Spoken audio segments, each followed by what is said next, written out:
Hi guys, good evening all of you. This is Mithun sir. Welcome back to my channel MS Academy.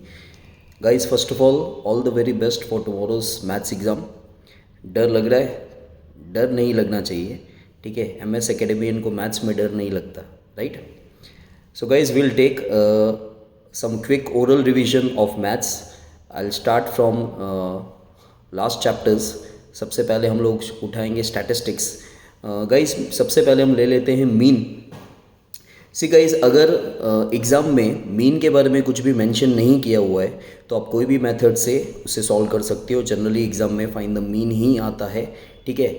और अगर आप step deviation method से करते हो तो सबसे पहले मैंने क्या बोला, उसके लिए इंपॉर्टेंट क्या होता है कि क्लास लेंथ इक्वल होना चाहिए, ठीक है. और मीन में सबसे पहले आपको क्या निकालना होता है, एक्सआई निकालनी होती है, मिड वैल्यू. कोई भी मीन का सम हो आपको एक्सआई निकालनी होती है, that is a mid value, जो कहाँ से निकलती है, जो निकलती है क्लास में से, राइट. देन गाइस मीडियन में एक ही स्टेप होता है हमेशा, CFI. और गाइस हमेशा ध्यान रखना कि मीडियन में असेंडिंग ऑर्डर होना बहुत ज़रूरी है. हम लोग जो सम सॉल्व करते हैं उसमें ऑलरेडी क्लासेस असेंडिंग ऑर्डर में ही होती है, लेकिन अगर क्लासेस सपोज कर लो आगे पीछे हो, ठीक है, तो आपको असेंडिंग ऑर्डर में अरेंज करना है और उसमें सिर्फ CFI ही निकालनी होती है. देन गाइस मोड में जनरली आपको पता है कि कोई मेथड नहीं होता, ठीक है. उसमें सिर्फ फॉर्मूला ही है और आपको हाईएस्ट फ्रीक्वेंसी से सम स्टार्ट करना है. Then guys there is a empirical formula of mode, that is Z equals to 3m minus 2x bar, वो आप ध्यान रखना. देन गाइस वहाँ पे मीन में और मीडियन में रॉ डेटा होता है, ठीक है. मोड में भी रॉ डेटा होता है. रॉ डेटा का मतलब होता है कि सिर्फ क्वेश्चन में जब एक्सआई दे रखी है, सिर्फ नंबर्स दे रखे हैं, मतलब वो अरेंज्ड डेटा नहीं है, मतलब वहाँ पे फ्रीक्वेंसी नहीं है. रॉ डेटा का मतलब होता है क्वेश्चन में सिर्फ नंबर्स दे रखे हैं, लाइक 2 3 5 7 9 इस तरह नंबर्स दे रखे हैं, मतलब वो एक्सआई है. उसको रॉ डेटा मतलब ओरिजिनल डेटा कहते हैं. तो अगर क्वेश्चन में रॉ डेटा आता है तो मीन का फॉर्मूला होता है x bar equals to sigma xi upon n, okay. और मीडियन अगर है गाइस, तो मीडियन के रॉ डेटा में दो फार्मूला हैं. आपको पहले n चेक करना है, n अगर इवन है, ठीक है. अगर n इवन है मतलब n 2 है या 4 है या 6 है, मतलब नंबर्स सपोज कर लो क्वेश्चन में 6 8 या 10 दे रखे हैं, इवन नंबर्स दे रखे हैं, तो मीडियन का लॉन्ग फार्मूला आता है जो मैंने आपको क्लास में पहले भी करवाया है, n/2th observation plus n/2 plus 1th observation divide by 2. और अगर n ऑड है तो मीडियन का छोटा फार्मूला आता है, that is n+1 divide by 2th observation, okay. और मोड, अगर रॉ डेटा में मोड आपको फाइंड करना है तो उसका एक डेफिनेशन है, the most repeated observation is known as mode, okay. जो सबसे ज़्यादा बार नंबर रिपीट हो रहा है उसे हम मोड कहेंगे, okay. Now guys come to the probability. अगर प्रोबेबिलिटी वाला चैप्टर है तो उसमें सबसे पहले मैं आपको कॉइन्स के बारे में बता दूं. कॉइन्स के लिए फॉर्मूला आपको यूज़ करना होता है 2n, ठीक है. 2n. n क्या है, जितने सिक्के आप उछाल रहे हो, जितने सिक्के आप टॉस कर रहे हो. सपोज आपने एक ही सिक्का उछाला तो n हो जाएगा 1, ठीक है. So 2 answer will be 2, means there are 2 possible outcomes, ठीक है, that is head and tail. अगर आप 2 सिक्के उछाल रहे हो तो n हो जाएगा 2, तो 2 का पावर 2 मतलब 2 स्क्वायर दैट इज़ 4, मतलब 4 पॉसिबल आउटकम्स हो जाएंगे, head head tail tail tail head head tail, ठीक है. और अगर आप 3 सिक्के साथ में उछाल रहे हो तो फॉर्मूला हो जाएगा 2 क्यूब दैट इज़ 8, तो 8 पॉसिबल आउटकम्स हो जाएंगे जो आपको पता है. अब गाइस ध्यान रखना, अगर आपने 3 सिक्के साथ में उछाले या एक सिक्का 3 बार उछाला, ठीक है, 3 सिक्के आप साथ में उछाल रहे हो या एक सिक्का आप 3 बार उछाल रहे हो, दोनों का पॉसिबल आउटकम क्या आता है, 8 आता है. तो वो आप ध्यान रखें, ठीक है, कि 8 पॉसिबल आउटकम्स आएंगे दोनों ही केस में. बाकी सपोज कर लो इससे ज़्यादा आपको पॉसिबल आउटकम्स के बारे में नहीं पूछेंगे, लेकिन हाँ आपको नंबर ऑफ आउटकम्स के बारे में पूछ सकते हैं. सपोज कर लो आपसे पूछा गया है कि 5 सिक्के साथ में उछाले गए हैं और total number of possible outcomes कितने होंगे, तो आप 2n का फॉर्मूला यूज़ कर सकते हो. सो 2 5 दैट इज़ 32, तो 32 पॉसिबल आउटकम्स होंगे, लेकिन कौन से पॉसिबल आउटकम्स होंगे वो आपसे नहीं पूछेंगे, okay. Then guys come to the dice में गाइस आपको याद रखना है फॉर्मूला, जैसे कॉइन्स के लिए 2n था, वैसे डाइस के लिए 6n फॉर्मूला है. अगर एक डाइस फेंका गया है तो पॉसिबल आउटकम क्या होगा, 6 1 2 3 4 5 6. लेकिन अगर 2 डाइस साथ में टॉस किए गए हैं, थ्रो किए गए हैं, तो इन दैट केस क्या हो जाएगा, आपके आपके टोटल पॉसिबल आउटकम्स आएंगे 36, ठीक है, क्योंकि 6 रेज टू एन, एन क्या हो जाएगा 2, क्योंकि 2 डाइज आपने टॉस किए हैं, थ्रो किए हैं, तो 1 1 1 2 1 3 like that 36 outcomes possible outcomes हो जाएंगे। ओके, देन गाइस कार्ड्स के बारे में हम लोग ले लें। सो गाइस टोटल 52 कार्ड्स होते हैं एक पैक में, या फिर डेक कहा जाता है। तो इन 52 कार्ड्स में से टोटल 4 तरह के पत्ते होते हैं, जिसको हम लोग सूट बोलते हैं, SUIT, मतलब टाइप, काइंड ऑफ कार्ड्स, ठीक है। 4 तरह के पत्तों में से 2 ब्लैक कलर के पत्ते होते हैं, 2 रेड कलर के पत्ते होते हैं। ब्लैक कलर के पत्ते होते हैं स्पीड और क्लब, और रेड कलर के कार्ड्स होते हैं डायमंड और हार्ट, ठीक है। 52 में से 26 ब्लैक कार्ड्स होते हैं और 26 रेड कलर के कार्ड्स होते हैं, ठीक है। फेस कार्ड्स कितने होते हैं गाइस, फेस कार्ड्स टोटल 12 होते हैं, ठीक है। जैक, क्वीन, किंग, हर एक टाइप में 3 फेस कार्ड्स होते हैं, टोटल 12 फेस कार्ड्स हो गए। 6 ब्लैक फेस कार्ड्स होते हैं और 6 रेड फेस कार्ड्स होते हैं, ठीक है। नंबरिंग कार्ड्स जनरली देखो 52 में से 12 फेस कार्ड्स हो गए, तो बाकी के 40 बचे। 40 में से जो नंबरिंग कार्ड्स हैं, अगर हम उसमें से एस निकाल दें, न्यू स्टडी के अकॉर्डिंग आजकल बोला जा रहा है कि एस जो है वो नंबरिंग कार्ड में इंक्लूड नहीं हो रहा है, तो एस अगर हम निकाल दें तो बाकी 36 कार्ड्स जो हैं वो नंबरिंग कार्ड्स हो जाएंगे। ओके, और हर तरह के पत्ते कितने होते हैं, 13 कार्ड्स होते हैं, स्पेड के 13, क्लब के 13, डायमंड और हार्ट के 13 13 13 4 जा टोटल 52 कार्ड्स हो गए, ठीक है। इतना आपको कार्ड्स के बारे में पता होना चाहिए, तो आप कार्ड्स का कोई भी सम सॉल्व कर सकते हो। ओके, कॉइन्स के बारे में मैंने आपको बता दिया, डाइस के बारे में बता दिया। बाकी जनरली प्रोबेबिलिटी का जो जनरल फार्मूला है वो क्या होता है, probability equals to m/n। m होता है फेवरेबल आउटकम्स और n होता है number of primary outcomes. n कैसे निकलता है 9th और 10th स्टैंडर्ड में प्रोबेबिलिटी में, जो गाइज आपका टोटल होता है वही n होता है, ठीक है। ये सिर्फ 9th और 10th के लिए इस तरह होता है।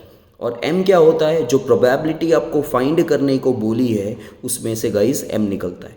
ओके, देन गाइज अगर हम एरिया वॉल्यूम के चैप्टर्स में से आपको फॉर्मूला एक बार देख लेना है। अच्छा, एरिया वॉल्यूम के चैप्टर में गाइज याद रखना कि अगर आपको कोई भी कॉइन का, ठीक है, कॉइन का एरिया या वॉल्यूम पूछा जा रहा है तो आपको सिलेंडर का फॉर्मूला यूज़ करना है।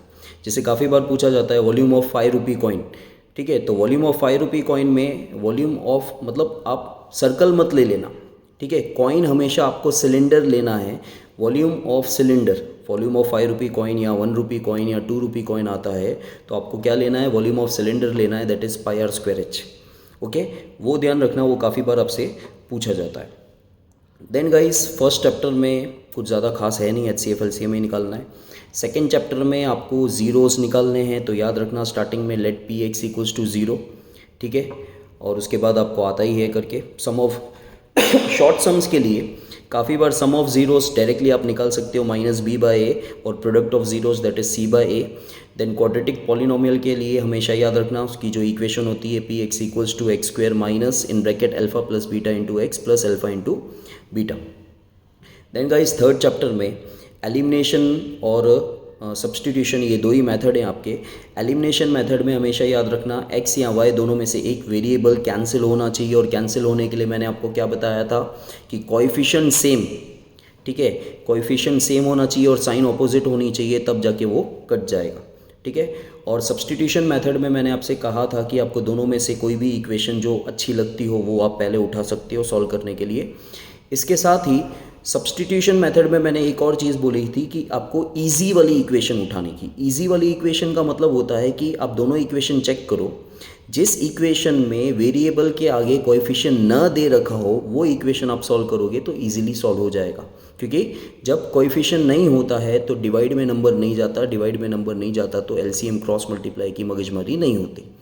ओके, चैप्टर 4 में गाइस फाइंड द रूट्स, ठीक है, फाइंड द रूट्स भी दो, अगेन आपके यहाँ पे दो मेथड है, एक फैक्टराइजेशन मेथड मतलब जो स्प्लिटिंग द मिडिल टर्म से हो जाएगा, और दूसरा क्वाड्रेटिक फार्मूला जो डी वाला मेथड है, डी को हम बोलते हैं डिस्क्रिमिनेंट, ठीक है।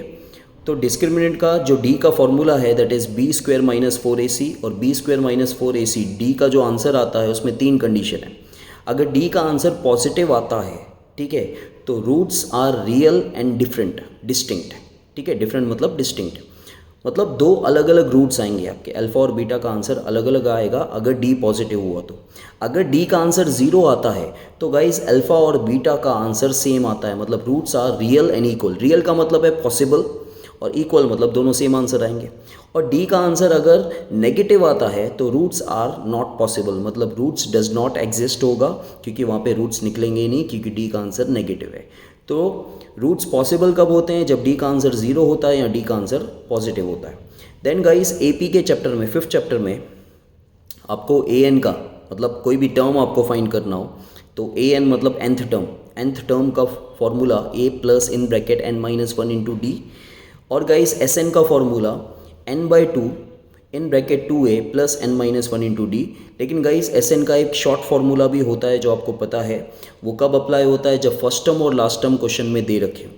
जब क्वेश्चन में फर्स्ट टर्म और लास्ट टर्म अवेलेबल हो तो एस एन का फॉर्मूला हो जाएगा n/2 a प्लस एल। अगर ये आपको ये शॉर्ट फॉर्मूला याद नहीं आता है तो कोई बात नहीं, एस एन के लॉन्ग फार्मूला से सारे सम हो जाते हैं।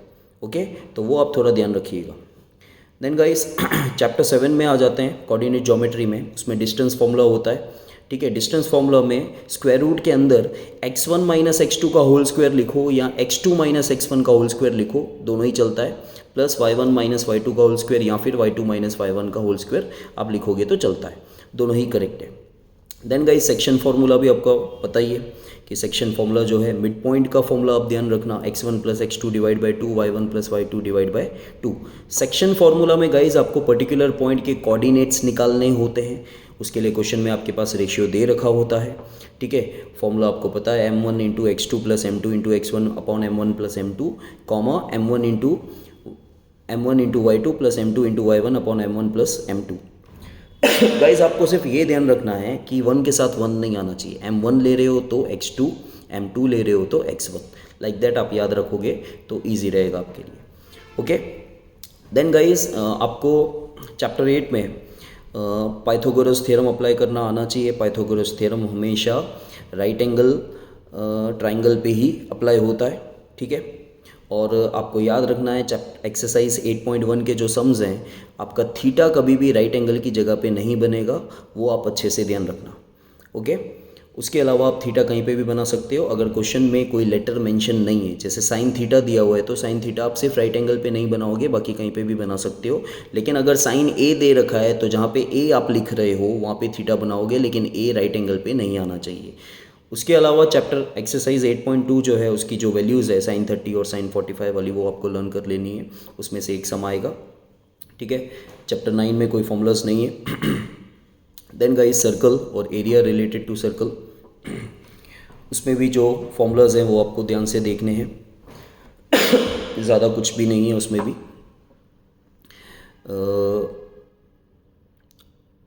ऑल ओवर जो गाइस क्विक रिवीजन करना था, जो मेन पॉइंट्स थे मैंने आपको बता दी है, ठीक है। इसमें से काफ़ी कुछ चीज़ें आती है। अच्छा, एक और चीज़ गाइस, मीन मीडियन मोड वाले सम में ज़्यादातर एमसीक्यू में पूछा जाता है। जैसे गाइस ध्यान रखना कि अगर सपोज कर लो मीन मीडियन मोड में से कोई भी दो चीज़ें सेम दे रखी, ठीक है, जैसे फॉर एग्जांपल मीन और मोड दे रखा है 20-20, तो मीडियन भी 20 ही आता है, डायरेक्टली आप आंसर लिख सकते हो।